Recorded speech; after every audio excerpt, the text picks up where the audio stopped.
Saudara dan saudari terkasih, Injil kita pada hari ini diambil dari Injil Lukas bab 17 ayat 26 sampai 37. Pada suatu ketika Yesus bersabda kepada murid-muridnya, "Sebagaimana halnya pada zaman Nuh, demikian pula kelak pada hari Anak Manusia. Pada zaman Nuh itu orang-orang makan dan minum, kawin dan dikawinkan, sampai pada hari Nuh masuk ke dalam bahtera. Lalu datanglah air bah dan membinasakan mereka semua. Demikian pula yang terjadi pada zaman Lot.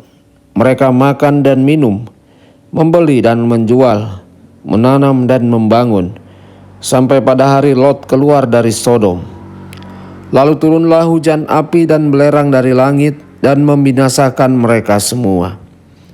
Demikianlah halnya kelak pada hari Anak Manusia menyatakan diri. Pada hari itu barang siapa sedang ada di peranginan di atas rumah, janganlah ia turun untuk mengambil barang-barang di dalam rumah. Demikian pula yang sedang berada di ladang, janganlah ia pulang. Ingatlah akan istri Lot. Barang siapa berusaha memelihara nyawanya, ia akan kehilangan nyawanya. Dan barang siapa kehilangan nyawanya, ia akan menyelamatkannya. Aku berkata kepadamu, pada malam itu kalau ada dua orang di atas ranjang, yang satu akan dibawa dan yang lain ditinggalkan. Kalau ada dua orang wanita yang sedang bersama-sama mengilang, yang seorang akan dibawa dan yang lain akan ditinggalkan.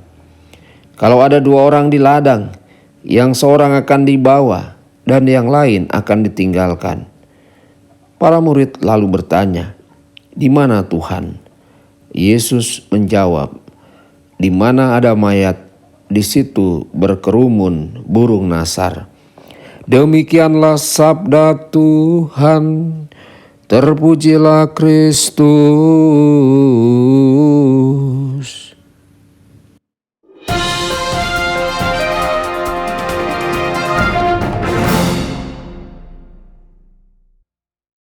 Saudara dan saudari terkasih dimanapun Anda berada, jumpa lagi dengan saya Romo Tedens dalam saluran Warta Kabar Sukacita.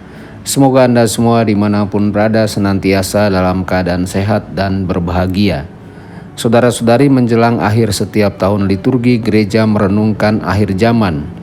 Kebangkitan semua orang mati akan mendahului kedatangan Kristus dalam kemuliaannya dan semua malaikat bersamanya.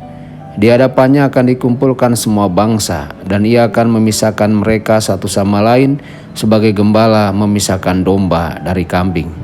Saudara-saudari, antisipasi kedatangan Tuhan kita yang kedua kali ini merupakan bagian penting dari iman kita.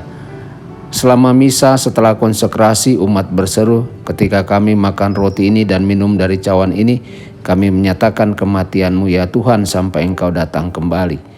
Santo Bernardus berbicara tentang tiga kedatangan Tuhan kita: kehidupan duniawinya, kehadirannya yang tersembunyi di dalam kita, dan akhirnya kedatangannya di akhir zaman. Saudara dan saudari terkasih, kapan akhirnya Tuhan akan datang? Apakah sudah dekat? Pertanyaan-pertanyaan ini dan lainnya adalah hal-hal yang umum yang ditanyakan dan dapat dimengerti. Namun gereja telah terus-menerus mengajarkan kita bahwa sementara kedatangan Tuhan kita sudah dekat, bukanlah bagimu untuk mengetahui waktu atau musim yang telah ditetapkan oleh Bapa dengan otoritasnya sendiri. Kedatangan eskatologis ini dapat hadir setiap saat. Tuhan akan kembali, tetapi kita tidak tahu kapan waktunya. Oleh karena itu kita tidak boleh gentar mendengar pelbagai ramalan bahwa kiamat sudah dekat. Kita seharusnya tidak terlalu cemas tentang akhir dunia, melainkan mempersiapkan diri kita setiap saat untuk kehidupan yang baik dan suci dan kematian yang damai. Saudara-saudari terkasih, siapapun yang berusaha mempertahankan nyawanya akan kehilangan nyawanya, tetapi siapapun yang kehilangan nyawanya akan menyelamatkannya. Tuhan kita mengundang kita untuk menyadari bahwa hal-hal di dunia ini sedang berlalu dan hanya Dialah yang tersisa. Jika kita berusaha menyelamatkan hidup kita hanya dengan mengejar kesenangan hidup ini, kita berisiko kehilangan Kristus sendiri, mutiara yang sangat berharga. Berakar dalam persahabatan yang mendalam dan penuh kepercayaan dengan Kristus, kita tidak akan takut akan kematian maupun akhir dunia. Kemudian bersama Santo Paulus kita juga akan mengatakan, karena bagiku hidup adalah Kristus dan mati adalah keuntungan. Tetapi jika aku harus hidup di dunia ini, itu berarti bagiku bekerja memberi buah. Aku ingin pergi dan tinggal bersama Kristus karena itu jauh lebih baik.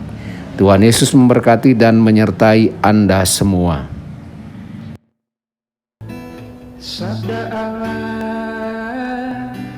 adalah kebenaran. Sabda Allah adalah kehidupan. Mari kita mencintainya, mari kita menghayatinya. Ya Tuhan yang ku muliakan, sabdamu angkat rasa